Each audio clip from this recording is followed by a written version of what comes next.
एक बार की बात है, एक निर्धन ब्राह्मण परिवार रहता था। एक समय उनके यहाँ कुछ अतिथि आए। घर में खाने पीने का सारा सामान खत्म हो चुका था। इसी बात को लेकर ब्राह्मण और ब्राह्मण पत्नी में यह बातचीत हो रही थी। ब्राह्मण, कल सुबह कर्क संक्रांति है, भिक्षा के लिए मैं दूसरे गांव जाऊंगा। वहाँ एक ब्राह्मण सूर्यदेव की तृप्ति के लिए कुछ दान करना चाहता है। पत्नी, तुझे तो भोजन योग्य अन्न कमाना भी नहीं आता। तेरी पत्नी होकर मैंने कभी सुख नहीं भोगा, मिष्ठान नहीं खाए, वस्त्र और आभूषणों को तो बात ही क्या कहनी। ब्राह्मण, देवी, तुम्हें ऐसा नहीं कहना चाहिए। अपनी इच्छा के अनुरूप धन किसी को नहीं मिलता। पेट भरने योग्य अन्न तो मैं भी ले ही आता हूँ। इससे अधिक की तृष्णा का त्याग कर दो।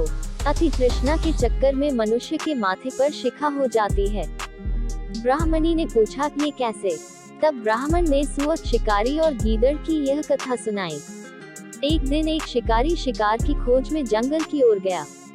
जाते जाते उसे वन में काले अंजन के पहाड़ जैसा काला बड़ा सुअर दिखाई दिया।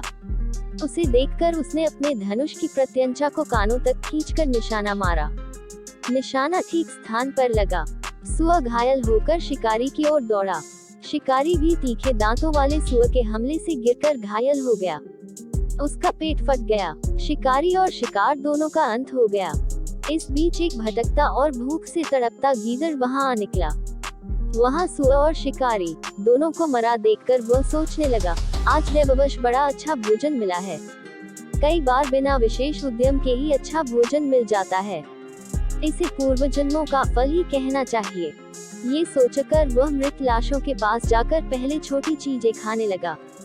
उसे याद आ गया कि अपने धन का उपयोग मनुष्य को धीरे धीरे ही करना चाहिए। इसका प्रयोग रसायन के प्रयोग की तरह करना उचित है।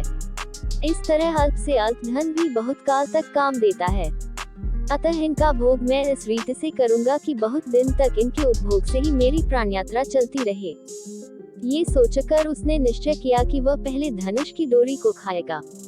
उस समय धनुष की प्रत्यंचा चढ़ी हुई थी। उसकी डोरी कमान के दोनों सिरों पर कसकर बंधी हुई थी। गीदड़ ने डोरी को मुख में लेकर चबाया। चबाते ही वह डोरी बहुत वेग से टूट गई और धनुष के कोने का एक सिरा उसके माथे को भेद कर ऊपर निकला आया, मानो माथे पर शिखा निकल आई हो। इस प्रकार घायल होकर वह गीदड़ भी वहीं मर गया। ब्राह्मण ने कहा, इसीलिए मैं कहता हूँ कि अतिशय लोभ से माथे पर शिखा हो जाती है। ब्राह्मणी ने ब्राह्मण की यह कहानी सुनने के बाद कहा, यदि यही बात है तो मेरे घर में थोड़े से तिल पड़े हैं, उनका शोधन करके कूट छांट कर अतिथि को खिला देती हूँ। ब्राह्मण उसकी बात से संतुष्ट होकर भिक्षा के लिए दूसरे गांव की ओर चल दिया। ब्राह्मणी ने भी अपने वचनानुसार घर में पड़े तिलों को छांटना शुरू कर दिया। छांट पछोड़कर जब उसने तिलों को सुखाने के लिए धूप में फैलाया तो एक कुत्ते ने उन तिलों को मूत्र विष्ठा से खराब कर दिया। ब्राह्मणी बड़ी चिंता में पड़ गई। यही तिल थे जिन्हें पकाकर उसने अतिथि को भोजन देना था। बहुत विचार के बाद उसने सोचा कि अगर वह इन शोधित तिलों के बदले अशोधित तिल मांगेगी तो कोई भी दे देगा। इनके उच्छिष्ट होने का किसी को पता ही नहीं लगेगा। ये सोचकर वह उन तिलों को छाछ में रखकर घर घर घूमने लगी और कहने लगी, कोई इन छटे हुए तिलों के स्थान पर बिना छटे तिल दे दे। अचानक ये हुआ कि ब्राह्मणी तिलों को बेचने एक घर में पहुंच गई और कहने लगी कि बिना छटे हुए तिलों के स्थान पर छटे हुए तिलों को ले लो। उस घर की गृहपत्नी जब ये सौदा करने जा रही थी तब उसके लड़के ने, जो अर्थशास्त्र पढ़ा हुआ था, कहा, माता, इन तिलों को मत लो। कौन पागल होगा जो बिना छटे तिलों को लेकर छटे हुए तिल देगा?